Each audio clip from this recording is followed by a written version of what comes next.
ఎక్కువగా ప్రాబ్లం ఉండేటువంటి సమస్యలు ఉండేటువంటి ఆటిజం. ఇప్పుడు ఒక ప్రశ్న అడిగినాము మనం, ఆటిజం వల్ల.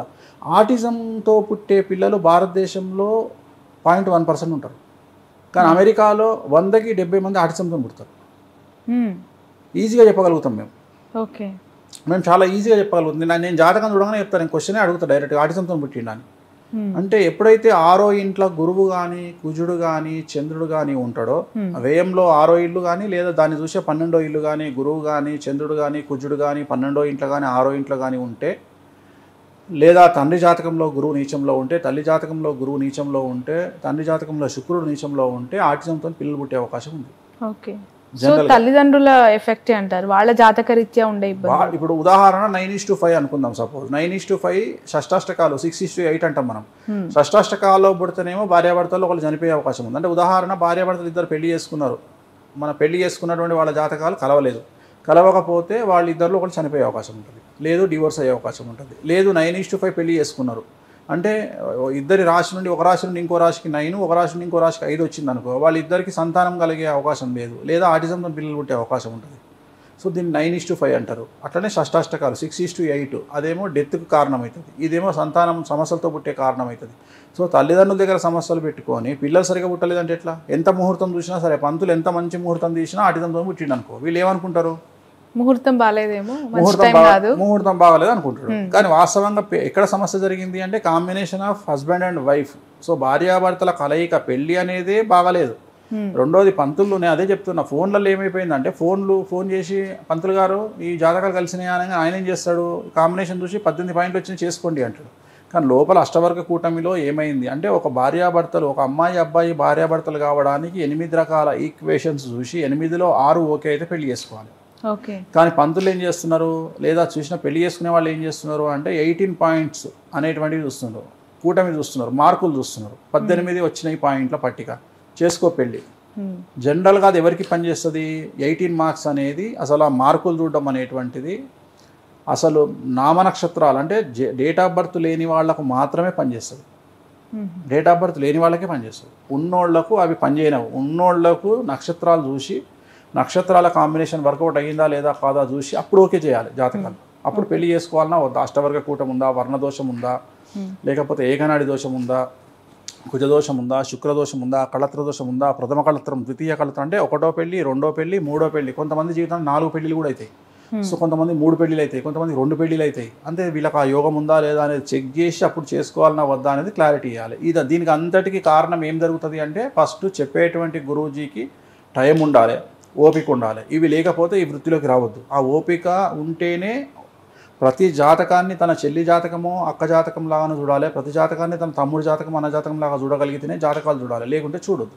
వీళ్ళే మొక్కుబాటి శ్రాద్ధంగా ఏదో ఒకటి చూస్తారు, టక్కున చెప్పేస్తారు. దానివల్ల ఏమవుతుంది అంటే అవతలి వాళ్ళు సమస్యల పాలవుతారు. రైట్. ఇప్పుడు మీరు ఇంతకుముందు అన్నారు ఇవి కలిస్తేనే బాగుంటుంది అని చెప్పి మాట్లాడుతూ, జాతకం లేని వారికి అంటే వాళ్ళ డీటెయిల్స్ లేని వారికి అలా పెళ్లిళ్ళు చేసే అవకాశం, నామనక్షత్రాలు అని చెప్పి అన్నారు. వాళ్ళకి బర్త్ టైం తెలియదు, డేట్ ఆఫ్ బర్త్ తెలియదు, వాళ్ళ తల్లిదండ్రులు చదువుకోలేని వాళ్ళు ఉంటారు, ఊర్లలో కామన్గా వినిపిస్తూ ఉంటుంది కదా. వాళ్ళ జాతకాన్ని ఒకవేళ మీలాంటి అయ్యగారుల దగ్గరికి వచ్చారనుకోండి, వాళ్ళకి ఎలా చూసి చెప్తారు మీరు? మేము తీస్తాం, కొండ గుర్తులు ఉంటాయి, మాకు కొండ గుర్తులు ఉంటాయి. ఇప్పుడు ఉదాహరణ ఎట్లా ఉంటుంది అంటే, జనరల్గా కొంతమందికి, అంటే ఈ జనరేషన్ గురించి మాట్లాడుతున్నా, ఈ జనరేషన్లో ఏంటి అంటే, ఎగ్జాంపుల్ 90 గరణ 3 రిలీజ్ అయినా 2 రోజులకు అంటారు సినిమాలు కూడా. That is reason. గరణ 3 రిలీజ్ అయిన 2 రోజులకు గురువు గారు అంటారు. లేదు నెంబర్ 1 సినిమా రిలీజ్ అయినా 5 రోజులకు అంటారు. సో నెంబర్ 1 సినిమా ఎప్పుడు రిలీజ్ అయింది, గూగుల్కి పోవాలి, ఓపెన్ చేయాలి, తెలుస్తుంది. లేదు కొన్ని స్కైలాబ్ బడ్డ తెలంగాణలో స్కైలాబ్ బడ్డ పడుతున్నారు కదా, అప్పుడు దానికి 5 రోజుల ముందు అంటారు. మరీ ముఖ్యంగా తెలంగాణ ప్రాంతంలో ఒక క్యాలిక్యులేషన్ ఏముంటుందంటే, దసరా పండుగకు 3 రోజుల ముందు పొద్దున గోజలు బయటికి పోతున్నాయి అంటారు. గోజలు బయటికి పోతున్నాయి అంటే బర్రెలు గొర్రెలు బయటికి పోయే టైం ఉదయం 6 గంటలకు ఇంట్లో నుండి తీసుకొని పోతుంటారు మన పాలేర్లు. సో దసరాకు 3 రోజుల ముందు, దసరాకు 3 రోజుల ముందు అంటే కరెక్ట్గా దసరా దశమి నాడు వస్తుంది. అంటే సప్తమి నాడు పుట్టిండు, పొద్దున 6 గంటలకు పుట్టిండు, ఏ ఇయర్ వచ్చేసింది, అయిపోయింది. ఇది చాలా సింపుల్ అన్నట్టు. యాక్చువల్గా కొండ గుర్తులు తెలంగాణలో ఎప్పుడు కొండ గుర్తులే ఉంటాయి. మీకు ఆంధ్రాకు తెలంగాణకు తేడా ఏంటి అంటే, ఆంధ్రాలో మీకు ప్రతిదీ రాసి పెడతారు. రాసి పెడతారు. తెలంగాణలో రాసి పెట్టారు, బండ గుర్తులు ఉంటాయి. అందుకనే ఈ లొల్లంతా లేకుండా పంచాంగం పూర్వీకులు తెలివిగా ఏం చేసిర్రు మన పెద్ద మనుషులు అంటే నక్షత్రాన్ని పెట్టిర్రు. నక్షత్రానికి ఒక పేరు పెట్టిర్రు. చూచే చోలా అశ్విని అంటే ఏంది, ఈ ఎంత లుల్లొద్దిగా మాకు లక్ష్మి అనే పేరు మేషరాశి. నువ్వేం అడగొద్దు. ఇప్పుడు ఉదాహరణ ఆరుద్ర నక్షత్రం ఉంది, ఒక వ్యక్తి మిథున రాశిలో పుట్టిండు, ఆరుద్ర ఆయనకు తెలియదు. గుడికి పోయి పంతులు గారు అయ్యా మీ నక్షత్రం ఏంది అని పంతులు అడిగిండు అనుకో, నాకు తెలియదు సార్ అనే బదులు శివుడి నక్షత్రం అండి నాది, శివుడి నక్షత్రం అంటే ఆరుద్ర నక్షత్రం. ఓకే. రాముడి నక్షత్రం పునర్వసు నక్షత్రం దొరికిపోయింది. స్వాతి నక్షత్రం నరసింహస్వామి నక్షత్రం, వెంకటేశ్వర స్వామి నక్షత్రం శ్రవణ నక్షత్రం. అంటే పేర్లతోటి లేదు నాకు తెలియదు ఆ పేరు దేవేందర్ మీనరాశి, ఈజీ అన్నట్టు ఇవన్నీ. ఓకే. అంటే ఆ పేర్లు అందుకని జన్మనామం పెడతాం మేము. హున్నయ్య డున్నయ్య. సో టేటో పాపి ఉదాహరణ పీతాంబరుడు అని అంటారు జనరల్గా. అంటే ఉత్తరా నక్షత్రం 4వ పాదం కన్యారాశి. ఇవన్నీ మీరు చెప్పకుండా ఏం చేయాలి, నా జన్మనామం పీతాంబరుడు పంతులు గారు అనగానే పంతులు లెక్కేసుకుంటాడు. ఉత్తరా నక్షత్రం 4వ పాదం కన్యా, నీది కన్యారాశి ఉత్తర నక్షత్రం 4వ పాదం. నువ్వు డైరెక్ట్గా ఎక్స్రే ఇచ్చినట్టే పంతులకు. ఓకే. పీతాంబరుడు అందుకనే జన్మనామం పెట్టాలి అంటారు. మేము అందుకనే పుట్టంగానే పంతులు దగ్గర పోయి చూపించుకొని జన్మనామం ఏం పెట్టమంటారు పంతులు, మనం చూసి చెప్తాం. ఇగో పలాని పీతాంబరుడు ఉదాహరణ పా అనేటువంటి పేరుతో ఒక పేరు వచ్చి టేటో పాపి అంటే 3వ పాదము కన్యారాశి ఉత్తరా నక్షత్రము పా జన్మనామము అంటే పావని. ఓకే. సో మనం మొదలే చెప్తున్నాం జన్మనామం చెవులో చెప్పేటప్పుడు పేరు చెప్తారు కదా పిల్లలకు 21 నాడు పేరు చెప్పేటప్పుడు పావని అని పెట్టి అని ఇష్టం వచ్చిన పేరు పెట్టుకో. ఎవరైనా పంతులు అడిగినా ఏం చెప్పాలి, పావని జన్మనామం అండి అనగానే నువ్వు నక్షత్రం కూడా చెప్పాల్సిన పంతులే చెప్తాడు, టేటో పాపి ఉత్తరా కన్యారాశి అంటాడు. ఈజీ అన్నట్టు. అందుకనే శాస్త్రం ఇదంతా ఏర్పాటు చేసింది. సో జన్మనామం లేకపోతే డేట్ ఆఫ్ బర్త్ లేకపోతే కొద్దిగా కష్టపడాలి. కొద్దిగా కష్టపడాలంటే ఏం చేయాలి, ఉదాహరణ కొంతమందికి తల్లిదండ్రులు చనిపోతారు. సో అప్పుడు ఏం చేయాలంటే వాళ్ళ జనరేషన్లో వాళ్ళతో పాటు ఒక నెల అటు ఇటుగా పుట్టినటువంటి ఫ్రెండ్సో బంధువులో ఎవరో ఒకళ్ళు ఉంటారు, వాళ్ళ దొరకబట్టుకోవాలి ఫస్ట్.